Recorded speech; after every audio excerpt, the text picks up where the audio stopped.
Une fois, un homme avait donc envoyé les Juifs, les anciens des Juifs, vers Jésus pour dire vraiment, Seigneur, guéris mon serviteur. Il avait un serviteur auquel il était très attaché. Il l'a appelé donc pour que le Seigneur puisse guérir son serviteur. Mais là, qu'est-ce qui va se passer?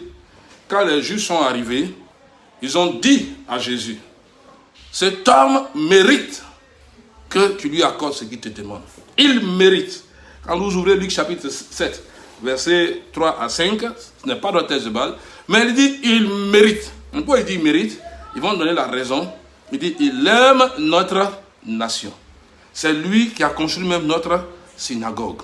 Vous comprenez bien, mes frères, les actions peuvent avoir des effets collatéraux, positifs ou négatifs dans la vie d'une personne. Nous allons ouvrir donc nos Bibles dans 2 Samuel chapitre 9. Nous lisons 2 Samuel chapitre 9, versets 1 à 7.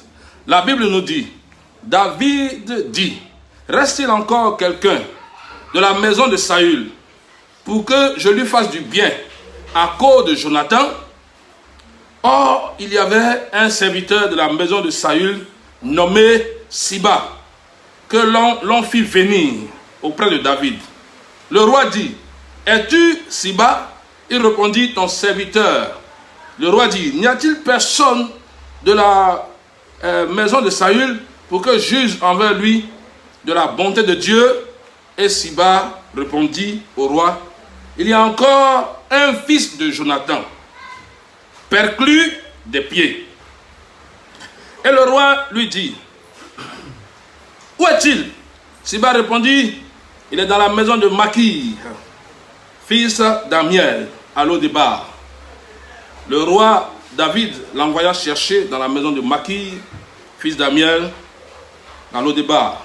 Et Mephibosheth, fils de Jonathan, fils de Saül, vint auprès de David, tomba sur sa face et se prosterna.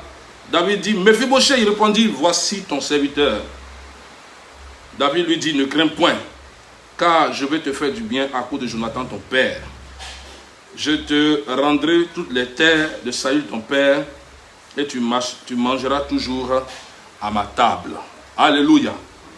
Bénissons le Seigneur. Père, nous te rendons toute la gloire pour ta grande bonté. Ce matin, utilise-moi pour parler à ce peuple. Seigneur notre Dieu, merci pour ta grande bonté, Seigneur. Que tout ce qui ne glorifie pas ton nom soit vaincu, que les œuvres du diable soient vaincues, et que ce ne soit pas par la sagesse de mon langage que je puisse prêcher, mais que ce soit par l'onction de ton esprit, au nom précieux de Jésus. Merci pour ta présence effective. Amen. Gloire à Dieu. Donc, ici, nous voyons l'histoire qui nous est racontée dans 2 Samuel chapitre 9, versets 1 à 7. C'était à l'époque des débuts de la royauté en Israël, au temps où Saül était encore roi, sous le règne du roi Saül. Et donc, il y a une tradition rabbinique qui dit que le prophète Samuel et Nathan et Gad sont auteurs des livres de 1 et 2 Samuel. Mais ce que nous savons, ce qui est sûr, c'est que ces deux livres, 1 et 2 Samuel, portent le nom de Samuel, fils d'Elkana et de Anne, qui donc a été un grand juge, grand prophète en Israël. Nous connaissons l'histoire de cet homme qui a impacté, c'est lui donc qui a qui établissait les rois. Et donc il a été vraiment un grand homme, un grand prophète en Israël. Alléluia. Ce matin, je voudrais parler donc des conséquences de nos actes. Les conséquences de nos actions. Quand je parle des conséquences de nos actions, je parle donc des effets collatéraux que produisent nos actions. Je parle de la suite que produisent nos actions. La suite d'une chose. Quand on parle de conséquences, c'est la suite d'une chose. Les effets qui sont engendrés à la suite de quelque chose. Voici ce jeune homme qui attendait sa mère. S'il était resté tranquille à la maison, regardant la télévision, et puis il était allé prier, s'il connaissait Jésus, il serait allé prier pour dire, Seigneur, garde l'avion de maman, et il serait assis à la maison tranquille, Il serait allé se reposer le soir en attendant sa mère. Mais comme c'est un païen, et il est vautré dans le péché. Donc il a trouvé bon d'aller exprimer sa joie dans le péché, d'aller boire, se saouler, et puis rentrer à une heure très tardive. Et il a raccourci sa vie par son action. Les conséquences de nos actes, c'est parce qu'il est rentré tardivement que cela lui est arrivé. Vous comprenez bien, mes frères? C'est cela. C'est parce que cet homme a construit, ce Romain, ce chef de centenier, a construit donc une synagogue. Il a démontré par des actes son amour pour les Juifs, que les Juifs disent à Jésus, celui-là, il mérite. Alléluia. Gloire à Dieu. Il mérite que tu lui fasses grâce. Je parle donc des conséquences de nos actions. Allons-y donc au verset 1. Regardez, la Bible dit, David dit, au verset 1, reste-t-il encore quelqu'un de la maison de Saül pour que je lui fasse du bien à cause de Jonathan? Reste-t-il encore quelqu'un de la maison de Saül pour que je fasse une juste de faveur envers lui à cause de Jonathan? Mais pourquoi David cherche donc à faire du bien à cause de Jonathan? Cette question va nous amener donc à chercher, à retourner donc à la genèse de l'histoire, de la grande histoire qui a existé, la grande histoire d'amitié qui a existé entre David et Jonathan. Nous allons aller dans 1 Samuel 18, le verset 1. 1 Samuel chapitre 18, le verset 1. Ça, c'est au moment où, dans 1 Samuel 17, David avait vaincu Goliath. Et on avait envoyé rencontrer le roi. Il était venu donc rencontrer le roi Saül. On l'avait envoyé en présence du roi Saül. Et Saül lui posait des questions. Qui es-tu? Tu es le fils de qui? Tu viens de quelle famille? Et tout ça. C'est là que pour la première fois, Jonathan va voir Saül. David. Jonathan va voir David pour la première fois. Et la Bible nous dit, dans 1 Samuel 18, David avait achevé, verset 1, David avait achevé de parler à Saül. Et dès lors, l'âme de Jonathan fut attachée à l'âme de David. Et Jonathan aima David comme son âme. Amen. Jonathan aima David comme son âme. Ce jour même, Saül retint David et ne laissa point retourner dans la main de son père. Verset 3. Jonathan fit alliance avec David parce qu'il aimait David comme son âme. Il ôta le manteau qu'il portait pour le donner à David. Il lui donna aussi ses vêtements, même son épée. La Bible dit même son épée, son arc et sa ceinture. 1 Samuel 18, verset 1 à 4. Vous comprenez bien, mes frères. Voilà où cette affaire, la genèse de l'histoire de leur amitié. Voilà où cette affaire a commencé. Or, bien-aimé, je pourrais donner comme premier point, aimer et savoir reconnaître la valeur de l'autre. Aimer et savoir reconnaître la valeur de l'autre. La Bible nous dit que lorsque Jonathan a vu David, Jonathan l'aima. Il a aimé. La Bible, le Seigneur nous encourage à nous aimer les uns les autres. Il nous encourage à l'amour. Il va jusqu'à nous dire, aimez même vos ennemis. C'est le caractère du chrétien. Amen. Le caractère du chrétien. Il doit être rempli, il doit avoir un cœur d'amour. Il doit marcher dans l'amour. Jonathan aima David. Gloire au Seigneur. Il pleut, c'est une bénédiction pour nous ce matin. Gloire à Dieu. Jonathan donc aima David comme son âme. Il a aimé. Il a aimé David. Et vous comprenez? La Bible dit, quand il a aimé David, il a fait alliance avec David. Jonathan fit alliance avec David. Et puis, comment, en plus encore, s'il a fait l'alliance, c'est qu'il a reconnu sa valeur. Il a aimé et il a fait alliance. Jonathan, donc, a su reconnaître la valeur de David. Comment Jonathan a su reconnaître la valeur de David? Jonathan va lui donner son manteau. Regardez. Il dit, mais Jonathan fit alliance avec David et il ôta le manteau qu'il portait pour le donner à David. Jonathan va donner son manteau à David. Le manteau est l'image de l'onction. L'image de l'onction royale. Rappelons-nous dans 2 Rois, chapitre 2, verset 12 à 14. Lorsque Élisée avait demandé à Élie de lui donner la double portion de l'onction qui était sur sa vie, Élie lui a dit, ce petit, ce que tu demandes là, c'est très fort. Mais si tu me vois partir, alors tu auras ce que tu demandes.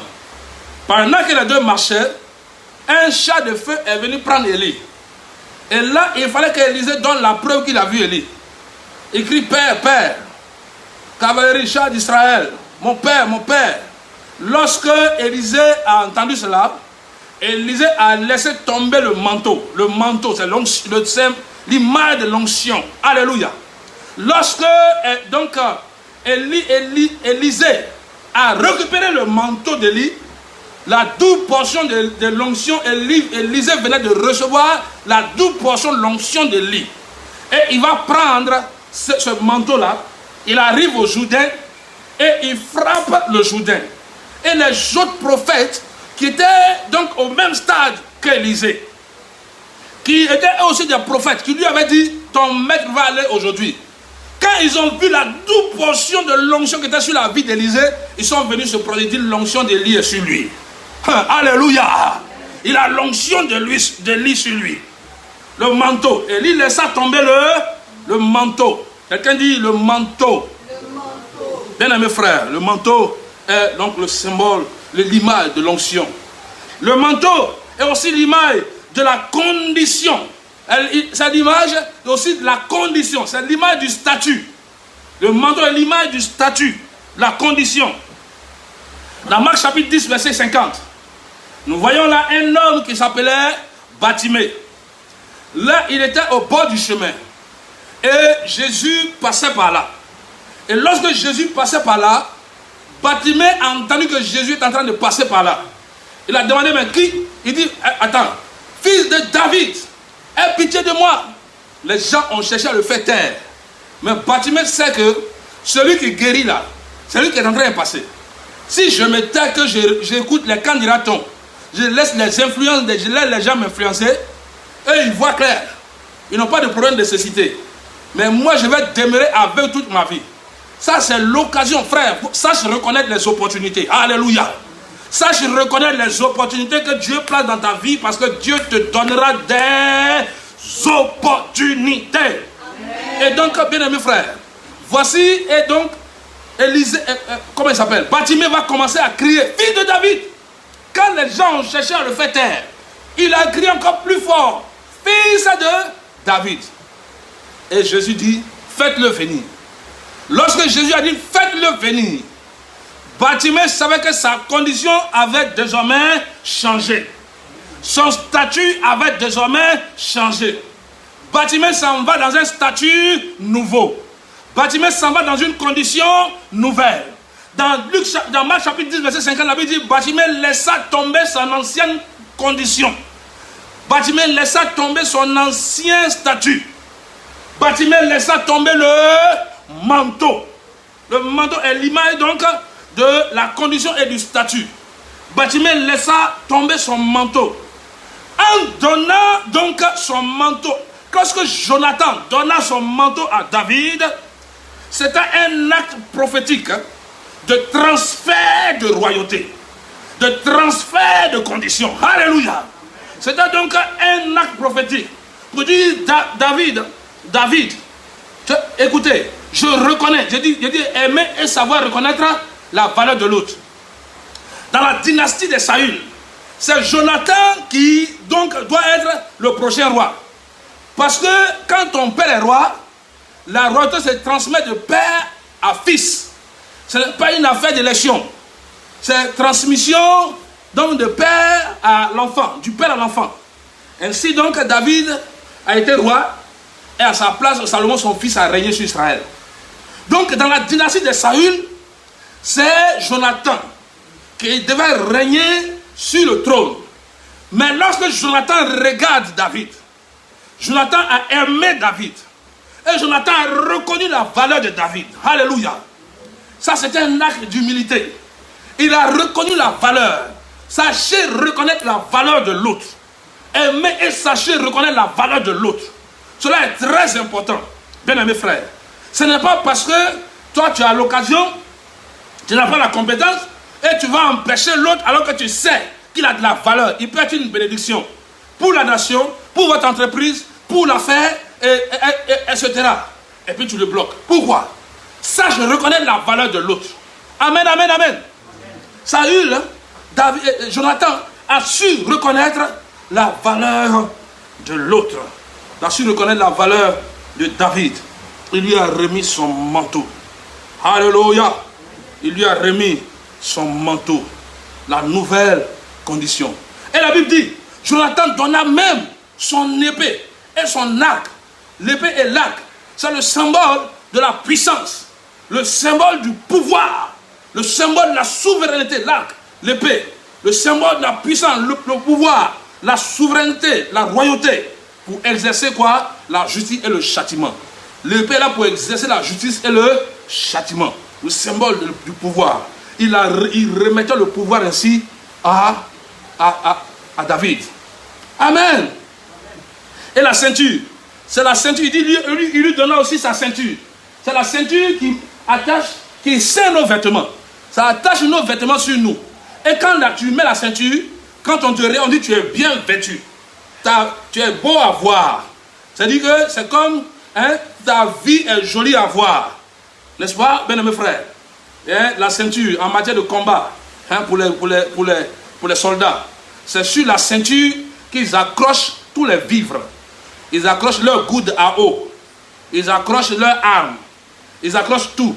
Tout ce qui contribuera au salut de leur vie est accroché donc à la ceinture. C'est pourquoi, donc, bien aimés frères, Paul pouvait dire dans Éphésiens chapitre 6, verset 14, ayez donc la vérité pour ceinture. Ayez la vérité pour ceinture. La ceinture, l'image donc de cette vie honorable que le roi a. Et c'est ce que Jonathan a remis à David. Jonathan a su reconnaître la valeur de David. Jonathan voyait en David le futur roi d'Israël. Et qu'est-ce que Jonathan va faire? Dans 1 Samuel 20, si vous lisez tout le texte de 1 Samuel 20, Jonathan, le chapitre 20 de 1 Samuel, Jonathan a protégé David des astuces de son père. Parce que son père voulait tuer. Et son papa même l'a dit. Saül même a dit à Jonathan, il dit, regarde, aussi longtemps que David vivra, toi ton règne là, ta royauté là, sera en danger. Est-ce que petit Jonathan, si tu comprends ça, je suis ton père, je suis le roi. Après moi c'est toi. Tant que le fils d'Isaïe vivra, toi, ta royauté sera en danger. Jonathan ne connaît pas ça. Jonathan, il dit au fond de lui, papa, il lui manque quelque chose. Il n'a pas vu que David est le choix de Dieu. Jonathan a reconnu en David le choix de Dieu. Sachez aimer et reconnaître la valeur des autres. Sachez aimer et reconnaître la valeur des autres. Alléluia. Alléluia. Dis à ton voisin, sache aimer et reconnaître la valeur de l'autre. Toi qui me regardes en ce moment-là, toi je parle. Dis dans ta maison, en face de ton téléphone, dis sache aimer. Dis à quelqu'un autour de toi. Et si tu es seul, crie ça très fort. Sache aimer. Sache aimer. Et reconnaître la valeur de l'autre. Alléluia. Regardez ici. Jonathan a vu en David le futur roi et le choix de Dieu. Dans 1 Samuel 20, toujours, le verset 15, nous allons le verset 15 seulement. Il dit, si je meurs, il dit à David, si un jour je meurs,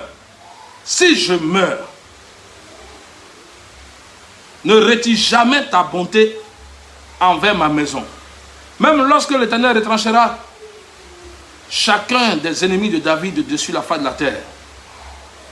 Quand l'Éternel aura détruit tous tes ennemis. C'est-à-dire Jonathan sait est avec David. Oh, l'ennemi juré de David, c'est le père de Jonathan. Jonathan dit, quand l'Éternel aura retranché tous tes ennemis, quand il aura... Jonathan avait été un homme de vision, frère. Les hommes de vision savent reconnaître la valeur des autres. Les hommes de vision, ils savent reconnaître la valeur des autres. Avec eux, la vision avance. Avec eux, l'œuvre avance. Avec eux, Dieu accomplit ses desseins. Parce qu'ils savent reconnaître la valeur des autres. Regardez, c'est un prophète. Regardez ce que Jonathan dit. Il dit, quand Dieu aura retranché tous tes ennemis de dessus la terre, si je meurs, en tout cas, souviens-toi de ma maison. Ne retire pas ta faveur. Quelle faveur? Parce qu'il voit en lui le futur roi. C'est le roi d'Israël qui est là. Donc il voit en lui le futur roi. Dis, si je meurs, ne retire pas ta faveur, David, de moi. Jonathan était un homme de vision, frère. Soyez des hommes et des femmes de vision. Dieu va loin avec ceux qui ont la vision. Amen. Amen. Gloire à Dieu. Amen. Et Jonathan a su reconnaître donc la valeur de David. Il lui a transféré la royauté. Jonathan a su qu'on ne s'oppose pas au plan de Dieu. Jonathan a su qu'on ne faut pas risquer de lutter contre Dieu. Jonathan sait que Dieu a déjà choisi David. Donc il faut accompagner le choix de Dieu. Accompagne, dis à ton voisin, accompagne le choix de Dieu. Dis à ton voisin, ne combat jamais le choix de Dieu. Amen, amen. Est-ce qu'il y a un peuple ici vivant? Est-ce qu'il y a un peuple ici vivant? Gloire au Seigneur. Aimer et savoir reconnaître la valeur des autres. Un jour, notre papa, un homme de valeur, papa Jean Liga, nous rendait le témoignage d'une situation qui s'était produite dans leur pastoral, où il disait qu'il y avait une bourse, ou bien je ne sais pas, je ne me rappelle plus trop de l'histoire précisément, mais il y avait une bourse où on avait demandé à un pasteur d'aller aux États-Unis, pour aller étudier aux États-Unis. Et il devait aller étudier, le pasteur là devait choisir l'homme de Dieu pour aller étudier aux États-Unis. Et bon, on disait, ah oui, mais on ne va pas envoyer un petit, il faut envoyer, il faut honorer les, bon, enfin, je ne sais pas, ça doit être un truc comme ça.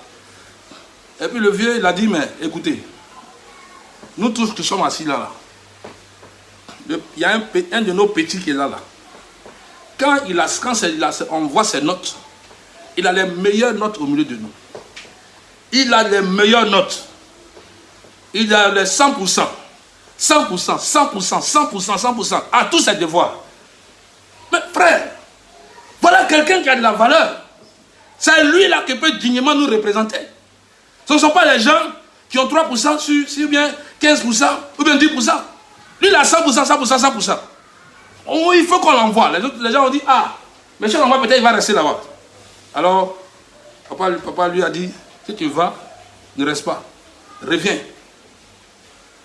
Parce que papa a vu dans celui qu'il appelle son fils, mais qui est notre doyen pour nous. Le pasteur Jean-Baptiste, c'est notre doyen qui a fatigué. Mais pour papa, papa l'appelle son fils. Vous comprenez? Et comme papa aime beaucoup cet homme, jusqu'à aujourd'hui, quand ceux qui connaissent papa Jean Liga, ils savent qu'il aime beaucoup le pasteur Nelbien. Comme papa aime beaucoup cet homme, il a reconnu en lui un homme de valeur. Et jusqu'à aujourd'hui, il témoigne que le pasteur Nelbien est un homme de grande valeur. Alléluia. Amen. Alors, il a soutenu pour qu'il aille aux États-Unis pour aller continuer donc sa formation. Gloire à Dieu. Sachez reconnaître la valeur des autres. C'est très important. Aimer et savoir reconnaître la valeur des autres. Amen. Amen. Est-ce que quelqu'un comprend cela ce matin? Quelqu'un comprend ça ce matin? Amen. Gloire à Dieu. Regardez les versets, nous revenons dans le texte de base. 2 Samuel 9. Les versets 2 et 3 nous disent quoi? Lorsque David a demandé, n'y a-t-il pas quelqu'un de la maison de Saül pour que juge envers lui de bonté à cause de Jonathan? Le verset 2 dit, il y avait là un serviteur de la maison de Saül nommé Siba. Serviteur de la maison de Saül nommé Siba. et que l'on fit venir auprès de David. Le roi lui dit, es-tu Siba? Et il répondit, ton serviteur. Le roi dit, n'y a-t-il personne de la maison de Saül pour que je juge envers lui de la bonté de Dieu? Et Siba répondit au roi, il y a encore un fils de Jonathan. Il y a encore un fils de Jonathan, perclus des pieds. Il ajoute, il y a encore un fils de Jonathan, mais il est perclus des pieds. Ça, c'est l'image de ceux qui ne voient que les défauts des autres. Et ils ne voient que ils ne savent pas reconnaître les qualités des autres. Et ils ne voient que les défauts des autres. Vous comprenez? Ah, une fois, quelqu'un nous racontait qu'il y a un enseignant qui est rentré dans la classe et il a pris un drap tout blanc. Et puis il a mis dans le drap tout blanc là, un petit point noir. Et puis il a déposé au tableau, il a pointé le drap au tableau et il dit à ses élèves, le devoir aujourd'hui, c'est de me dire ce que vous voyez au tableau. Si ce tissu-là, qu'est-ce que vous voyez? Tout le monde a écrit, nous voyons un point noir. Et tous, ils ont écrit, nous voyons un point noir. Personne n'a dit, nous voyons la blancheur. Alors que la partie blanche là est plus grosse, est plus volumineuse que le petit point noir. Mais ils ne voient pas toutes les qualités du tissu. Hein. Ils ne voient pas toutes les qualités, cette blancheur, toutes ces qualités, cette beauté blanche. Ils ne voient pas ça. Ils voient seulement le point noir. Et ils n'ont Dieu que pour les défauts. Leurs yeux, quand leurs yeux s'ouvrent, ce sont les défauts qu'ils voient. Oh mon ami, oh lui là, oh mon cher, lui là. Ah, lui là, il ne vaut rien, il est comme si, il méprise. Le roi te demande, n'y a-t-il pas quelqu'un de la maison de Saül pour que juge de bonté envers lui à cause de Jonathan? Faut dire Mephibosheth est là, puis tu t'arrêtes là. Mephibosheth est là, c'est fini, il y a Mephibosheth, je vais aller le chercher. C'est fini. S'il vient que le roi vient voir qu'il est perclus, ça c'est entre eux. Quoi ton problème? Mais il ajoute, il est perclus des pieds. Mais pourquoi il ajoute il est perclus des pieds? Siba ajoute, il est perclus des pieds. C'est comme s'il est en train d'avertir le roi. Il est perclus des pieds. Hein? Parce que lui, dans sa mentalité, un infirme, un perclus des pieds, n'est pas digne de se tenir en présence du roi. Il voit en Siba un indigne de se tenir dans la présence du roi. Il a méprisé Siba. Il voit en Mephibosheth, s'il vous plaît. Siba voit en Mephibosheth un indigne de se tenir dans la présence du roi. Il a méprisé. Siba a méprisé Mephibosheth. C'est du mépris. Il a méprisé Mephibosheth. Paul dira dans Philippiens chapitre 2, verset 3 à 4. Il dit, donc, que l'humilité vous fasse regarder les autres comme étant au-dessus de vous. Que l'humilité vous fasse regarder les autres comme étant au-dessus de vous. Ça veut dire, en un mot, ayez pour les autres de la considération. Chers bien-aimés frères, chers bien-aimés sœurs, ayez pour vos frères, pour vos sœurs et pour tout être humain de la considération. Toi, tu ne sais que reconnaître les défauts. C'est qu'en toi, il y a quoi? C'est l'aimant qui reconnaît l'aimant. Vous prenez l'aimant, vous mettez l'aimant sur un mur, il ne va pas coller. Prenez un morceau d'aimant, mettez ça sur du bois, il ne va pas coller. Il va s'attacher, il va reconnaître celui qui a la même nature que lui. Dès qu'il le voit, il ne fait pas. Ouais, non, on est ensemble. C'est ce qu'il sait identifier. Donc toi qui, tout le temps, tu ne vois que les défauts sur les autres, interroge-toi bien. Interroge-toi bien. Toi-même, tu dois être... Pour toi, c'est grave. C'est pourquoi Jésus dit, avant d'enlever la paille qui est dans l'œil de l'autre, enlève la poutre qui est dans ton œil. Apprenez à reconnaître, donc à considérer. À considérer. Considère ton prochain. Alléluia. Gloire à Dieu. S'il va dire, S'il va dire, ouais, Mephibosheth est perclus des pieds. Mais, toi, Siba, tu t'es tenu en présence du roi. Siba s'est tenu en présence du roi. Le roi lui demande. Mais, où est un enfant? Il dit, il y a un enfant. Et Siba répond, il y a un enfant de Saül, mais il est perclus des pieds. Toi, Siba, qui es serviteur de Saül. Serviteur, toi tu es serviteur. Toi, tu as pu te tenir en présence du roi. Et c'est l'héritier légitime de Saül là, dont tu es en train de faire usage de ses biens. Parce que Siba avait gardé tous les biens, toutes les terres, les richesses de Saül, au point où Siba, lui, serviteur là, a commencé à avoir des serviteurs aussi. Il usait des biens, il bénéficiait, il mangeait sur les biens de Saül, alors que Saül avait son digne héritier, son petit-fils, Mephibosheth. Et toi, Siba, qui est un serviteur, là, toi, tu te dis que, toi, tu te considères comme étant apte à te tenir en présence du roi, et puis c'est le digne héritier, là, qui dit, il est perclus des pieds. Souvent, les tonneaux vides, là, c'est eux qui font du bruit. Les boum, boum, boum, boum, ils font du bruit. Il n'y a rien, ils font du bruit. Perclus des pieds, pas perclus des pieds. C'est ton problème? C'est ton problème? Jonathan est le fils de... Il est le... comment? Mephibosheth est le fils de Jonathan. Lorsque il y a eu la guerre, quand il y a la chute d'un roi, il y a beaucoup de dégâts. Et donc, ce jour-là, Mephibosheth et la nounou, celle qui s'occupait de Mephibosheth, a fait sauter l'enfant par la clôture. Et il est tombé avant qu'elle le saute, pour ne pas que les ennemis viennent le tuer. Et il est tombé de l'autre côté. Ses pieds sont cassés. Il est devenu du coup infirme. Parce que le roi était mort. Le roi avait commencé à être dévasté par les Philistins. Les Philistins arrivaient au palais. Il faut qu'on fuit vite.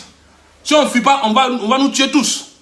Donc elle a trouvé, la seule solution qu'elle a trouvée, c'est jeter l'enfant par-dessus la clôture. Et puis elle a sauté aussi pour le rejoindre là-bas. Quand l'enfant est tombé, ses pieds sont cassés. Il est perclus des pieds. En leur temps là, je ne sais pas s'il y avait des orthopédistes pour s'occuper des pieds des gens. Mais il est perclus des pieds. Toi, Siba, c'est quoi ton problème? C'est ton problème ça? C'est ton problème? Tu ne vois que les défauts des autres. Bien aimé frère, tout est semence. Retenez très bien. Tout est semence. Galates chapitre 6, verset 7 nous dit, ne vous y trompez pas. Ce qu'un homme aura semé, il le moissonnera. Tout est semence. Si tu méprises, tu seras méprisé. Si tu abaisses, tu seras abaissé. Ce que tu sèmes, c'est ce que tu récoltes. Si tu as des pensées uniques à l'égard de quelqu'un, tu as semé des pensées uniques toi-même à ton égard. C'est pourquoi Jésus dit aimez, ne maudissez pas. Aimez, bénissez, ne maudissez pas. Parce que si vous maudissez, vous semez la malédiction. Vous allez récolter la malédiction.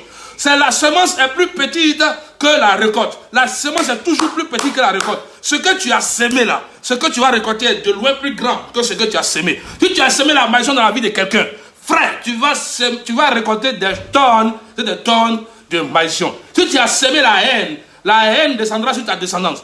Frère, faites attention. Dis à ton voisin, fais attention. Fais attention. C'est pourquoi Jésus dit aimez et ne maudissez pas. Tout est semence. Regardez, voici il y a un homme qui s'appelle Aman. Dans Esther chapitre 7. Le chapitre 7 d'Esther a 10 versets. Vous pouvez dire ça facile à dire. Il s'appelle Aman. Aman avait méprisé Mardochée. Et il allait jusqu'à préparer un bois sur lequel il va tuer Mardochée. Mais la fin de l'histoire. Le bois sur lequel lui-même ce qu'il a semé là, c'est ça qu'il a récolté. Le bois sur lequel lui-même il a préparé donc pour tuer Mardochée là, c'est ça qu'il a récolté. Ne méprise pas ton frère, ne méprise pas ta soeur. Oh, je prophétise ce matin que ceux qui te méprisent soient confondus. Que ceux qui ne reconnaissent pas ta valeur soient confondus. Que l'Éternel te blanchisse, que l'Éternel te repositionne, que l'Éternel s'occupe de toi, que l'Éternel soit ton défenseur devant les oppresseurs. Que l'Éternel soit ton défenseur devant les oppresseurs. Que l'Éternel soit ton défenseur devant les oppresseurs. Est-ce qu'on peut acclamer très fort le Seigneur? Amen. Gloire à Dieu. Les versets 4 et 7 nous disent quoi? De 4 à 7. La Bible dit, le roi dit, où est-il? Où est le descendant de Saül? Et Siba répondit au roi, il est dans la maison de Maki, Damiel, à Lo-Débar, dans le désert quelque part là-bas. C'est là-bas il est. Le roi dit, on va le chercher. Et il envoya chercher dans la maison de Maki à Lo-Débar. Et Mephibosheth, fils de Jonathan, fils de Saül, vint auprès du roi, tomba sur sa face, se prosterna. David dit, Mephibosheth, il répondit, mais voici ton serviteur. David dit, ne crains point, car je vais te faire du bien à cause de Jonathan, ton père. Je te rendrai toutes les terres de Saül, ton père, et tu mangeras toujours à ma table. Amen. Amen. Une attitude de reconnaissance. Une attitude de reconnaissance. David eut envers Jonathan, son meilleur ami, une attitude de reconnaissance, même si c'est à titre posthume. Mais une attitude de reconnaissance. En s'occupant du fils de Jonathan. Alléluia. Soyez reconnaissants. Dis à ton voisin, sois reconnaissant. Bien-aimés frères, soyez reconnaissants pour tout ce que vous bénéficiez de bien de votre prochain ou de quelqu'un d'autre ou de Dieu. Soyez reconnaissants pour les bienfaits. Sois reconnaissant pour les bienfaits dont tu as bénéficié. Sois reconnaissant. Sois reconnaissant. Ivoirien, ivoirienne. Sois reconnaissant un jour, chrétien. Chrétien de Côte d'Ivoire, chrétien de Evie. Soyez reconnaissants. Amen. Colossiens chapitre 3, verset 15 se termine par soyez reconnaissants. Sois reconnaissant envers ton prochain. Sois reconnaissant envers Dieu. Colossiens 3, 15 se termine par soyez reconnaissants. Amen. Sois reconnaissant envers Dieu pour savoir bienfait. Le Seigneur t'a béni. Il t'a donné un travail. Toi, tu utilises l'argent du travail qu'il t'a donné là pour séduire les filles à ça. Toi, c'est toi qui mérites. De toi, il parle. Tu utilises l'argent du Seigneur pour pécher contre lui. Tu utilises l'argent du Seigneur pour aller en boîte. Dieu t'a béni. Il t'a béni, il t'a donné le souffle de vie. Et ta façon de lui dire merci, c'est d'aller commettre le péché, l'adultère, l'impudicité, la fornication, la corruption. La manière de lui dire merci, c'est de manifester en toi la nature de Satan qui a le mensonge. Tu mens quand tu respires. C'est devenu ton quotidien, c'est ta pommade à laquelle tu te pommades. On a qui se pommade de la pommade du mensonge. Tout est mensonge en eux.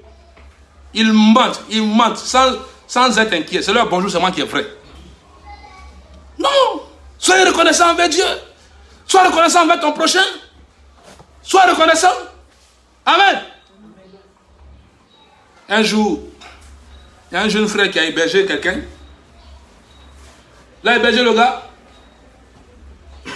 Et le gars, sa façon de lui dire merci, c'est de voler dans la maison de celui qui l'a hébergé ou fuir. C'est pas bien. Soyez reconnaissants. Soyez reconnaissants. Sois reconnaissant, bien mes frères. Les conséquences de nos actions. Parce que les actions que tu poses aujourd'hui auront des effets sur ta postérité. Écoute ça très bien. Écoutez très bien, mes frères. Les actions que nous posons aujourd'hui, les actions que tu poses aujourd'hui, vont avoir des effets sur l'avenir, sur ta postérité. Les actes que tu poses aujourd'hui là, ça ne s'arrête pas là. Tu crois que ce sont des actes simples, mais ça s'en va devant sur ta postérité. Jonathan était mort, mais Mephibosheth a bénéficié des actes que Jonathan a posés quand il était vivant. Vous comprenez bien, mes frères? Jonathan était mort. Mais la postérité de Jonathan, qui commence par Mephibosheth a bénéficié des faveurs du roi à cause de son père, à cause des actions de son père. À cause des actions de son père Jonathan, Mephibosheth a été rétabli dans cette droite. Quand nous lisons les versets 9, du verset 9 à 11, la Bible dit, le roi appela Siba, serviteur de Saül, et lui dit, je donne au fils de ton maître tout ce qui appartient à Saül et toute sa maison. Tu verras pour lui les terres. Toi, tes fils et tes serviteurs. Vous voyez, Siba bénéficie des richesses de Saül, jusqu'à lui, il a des serviteurs aussi. Et à cause des actes que Jonathan a posés dans la vie de Saül, dans la vie de David, son fils Méphibosheth va bénéficier. Amen. Il va donc bénéficier des effets collatéraux positifs. Il va bénéficier des conséquences positives des actes de son père. Et ses biens, les biens de son père, les biens de son grand-père, lui seront restitués. Et David, le roi, de dire à Siba, toi Siba, tes fils et tes serviteurs, vous allez servir Méphibosheth. Alléluia. Vous allez servir Méphibosheth. Et Méphibosheth mangera toujours à ma table. À la table du roi. Vous allez servir Méphibosheth. David dit ceci. J'ai grandi et j'ai vieilli. J'ai jamais vu le juste abandonné, ni sa postérité mendiant son pain. Psaume chapitre 37, verset 35. Il dit, j'ai grandi, j'ai vieilli, frère. Je n'ai jamais vu le juste abandonné, ni sa postérité mendiant son pain. Quelles sont tes actions, bien-aimés frères? Quels sont tes actes? Quels sont tes comportements? Comment tu te comportes? Chaque action a des effets collatéraux sur ta descendance, sur l'avenir. Chaque action, les actes que tu poses aujourd'hui, s'en vont sur des générations. S'en vont sur des générations. La Bible dit que Dieu fait miséricorde. Dieu fait miséricorde, bien-aimés frères, sur 1000 générations pour ceux qui craignent, qui le craignent, qui l'aiment et qui obéissent à ses commandements. Dieu fait miséricorde jusqu'à 1000 générations pour ceux qui obéissent à ses commandements, ceux qui le craignent, ceux qui lui obéissent. Exode 20, verset 6. Ceux qui lui obéissent. C'est pourquoi servez le Seigneur. Servez le Seigneur. Posez des actes que Dieu approuve. Ce que tu fais aujourd'hui là, ça va avoir des effets sur des générations, tant que Jésus ne revient pas. Jusqu'au retour du Seigneur Jésus. Ça va avoir des effets positifs. Alléluia. Amen. Et les actes d'aujourd'hui ont soit des effets positifs ou des effets négatifs sur ta vie et sur ta postérité. Les conséquences de nos actes. Géhazi, à cause de son comportement, à cause du comportement de Géhazi, la lèpre s'est attachée à Géhazi et à ses descendants, à cause de son comportement. La lèpre, bien aimé frère, la lèpre s'est attachée à son... Je ne veux pas que la lèpre s'attache à mes descendants. Non, pas du tout. Je ne veux pas que la malédiction s'attache à mes descendants. Non, pas du tout. Sache marcher. Dans ton voisin, sache marcher. Pose de bonnes actions. Des actions qui plaisent à Dieu. Marche dans la justice de Dieu. Alléluia. Gloire à Dieu. 2 Rois chapitre 5 verset 27. Géhazi, la Bible dit que la lèpre de Naaman s'est attachée à Géhazi. C'est devenu l'héritage de Géhazi et l'héritage de sa postérité. Vous comprenez? Regardez Abraham. L'adultère d'Abraham est un problème pour le monde jusqu'à aujourd'hui. L'adultère d'Abraham est devenu un problème, un véritable problème pour le monde. Jusqu'à aujourd'hui, nous vivons les effets collatéraux malheureusement de l'adultère d'Abraham. Alors qu'au moment où il couchait avec Agar, là, lui croyait que c'est fini comme ça. Le lendemain, ils ont oublié, ils croyaient que c'est fini comme ça. Mais ce que tu crois que tu as posé comme action aujourd'hui, qui est simple, et puis tu penses que c'est fini comme ça, là. Sur des générations. Sur des générations. Frère, sachez comment... Attention, les conséquences de vos actes. Les conséquences de vos actes. Exode 34, verset 7. Il dit, il punit l'iniquité des pères. L'iniquité des pères s'étend sur les fils. Jusqu'à la 3e et la 4e génération. L'iniquité des pères s'étend sur les fils. Jusqu'à la 3e et la 4e génération. C'est pourquoi dans Luc 22, verset 31, Jésus dit, il dit à Pierre, Satan vous a réclamé pour vous cribler comme du froment. Satan vous a réclamé. Dit, Satan vous a réclamé pour vous cribler, pour vous oppresser, pour vous faire passer au pressoir, pour vous faire souffrir, pour vous cribler comme du froment. L'iniquité des pères s'étend sur les filles qu'à la troisième, la quatrième génération. Quand tu commets l'iniquité, le péché là, Satan vient réclamer son dû à ta génération, à tes descendants, à toi-même d'abord et à tes descendants. Vous comprenez bien, mes frères? Il vient réclamer. Satan vous a réclamé. C'est la Bible qui dit ça. Attendez, tu vas discuter avec moi pourquoi? C'est la Bible qui le dit. Satan vous a réclamé. Dit Satan vous a réclamé. Vous a réclamé pour vous cribler comme du froment. Vous comprenez? Mais Jésus dit, mais j'ai prié pour toi. Amen. Alléluia. Amen. Jésus dit, mais j'ai prié pour toi afin que ta foi ne défaille point. Amen.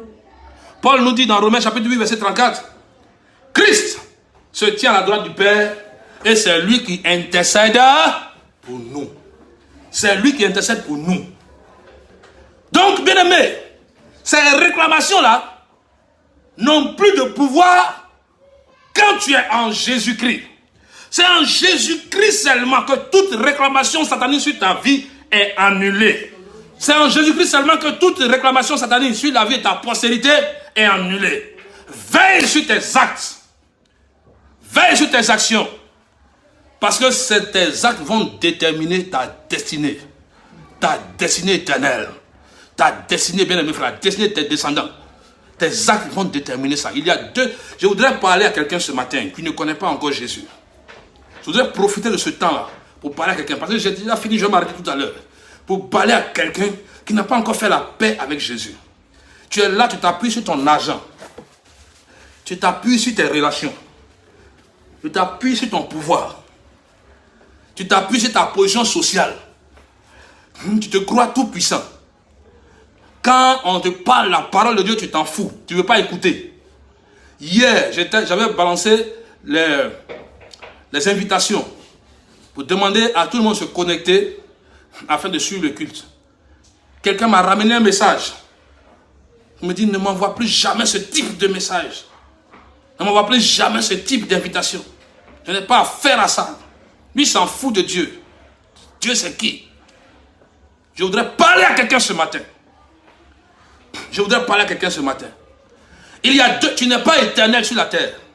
Le temps va venir où tu vas quitter la terre. Tu es né un jour, parce qu'un jour tu vas partir, tu vas quitter ce monde. Il n'y a pas quelqu'un qui va rester éternel sur la terre. Même si tu es le président mondial, tu vas quitter la terre un jour. On a vu les Hitler qui ne sont plus là aujourd'hui. Hein? Les Roosevelt, ils sont où aujourd'hui? Ils ne sont plus là. François Mitterrand, il a dirigé la France, mais où est-ce qu'il est aujourd'hui? François Mitterrand est mort, c'est fini, on l'a enterré, c'est fini ça. Quelle que soit ta position, quelle que soit ta taille, quelle que soit ta force, ton pouvoir, un jour, bien aimé frère, tu vas quitter ce monde. Si tu es directeur de société, homme d'affaires, riche commerçant, quel que soit ce que tu es, un jour tu vas quitter ce monde. Donc arrête de t'appuyer sur ton... Et le jour tu vas quitter ce monde-là, tes buildings ne vont pas t'accompagner.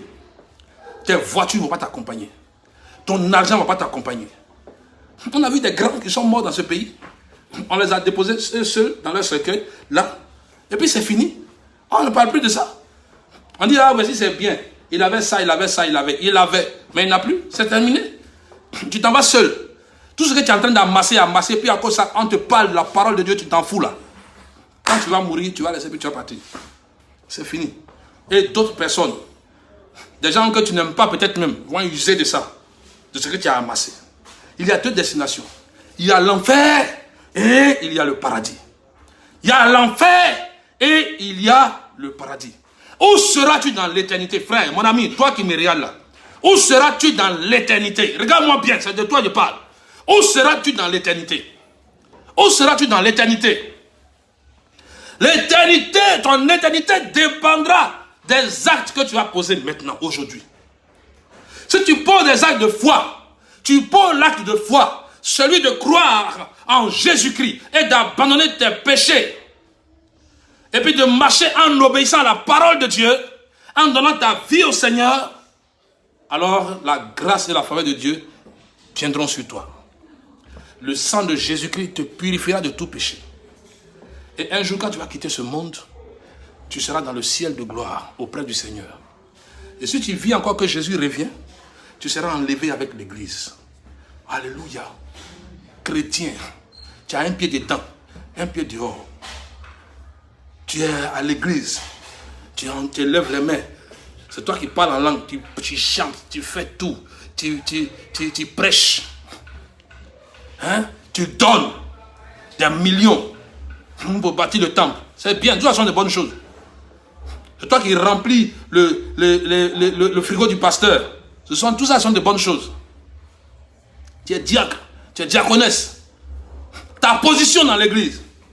Mais quand tu quittes là, on te voit, ton comportement dehors est identique au païen. Tu vis dans le mensonge aussi, tu vis dans l'impudicité aussi. Tu vis dans la fornication, tu vis dans la séduction aussi. En tentation à tes actes. En tentation. L'appellation chrétienne ne sauve pas. C'est Jésus qui sauve. Alléluia. Amen. Gloire à Dieu. Amen. Les actes que tu poses là, c'est ça qui va déterminer ton avenir éternel.